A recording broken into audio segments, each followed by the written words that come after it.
દરેક નીતિની સામે કાયદાની રીતે ઊભો રહેતો SSK ન્યૂઝ ચેનલ।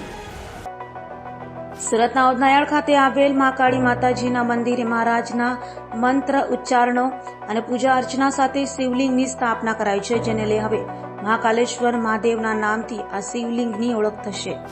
સુરતના ઉધનાયણ ખાતે આવેલ મહાકાળી માતાજીના મંદિરે સોમવારના પવિત્ર દિવસે સાંજે 7 કલાકે મહારાજના મંત્ર ઉચ્ચારણો પૂજા અર્ચના વચ્ચે શિવલિંગની સ્થાપના કરવામાં આવી હતી, જેમાં મોટી સંખ્યામાં ભક્તો ઉપસ્થિત રહ્યા હતા।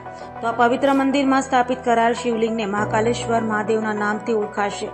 ઉધનાયણ ખાતે મહાકાળી માતાજીના મંદિરે સ્થાપિત મહાકાલેશ્વર મહાદેવ મંદિરે શિવલિંગની સ્થાપના બાદ મહાપ્રસાદનું પણ આયોજન કરાયું હતું, જેમાં મોટી સંખ્યામાં ભક્તોએ ઉપસ્થિત રહી મહાપ્રસાદનો લાભો લીધો હતો।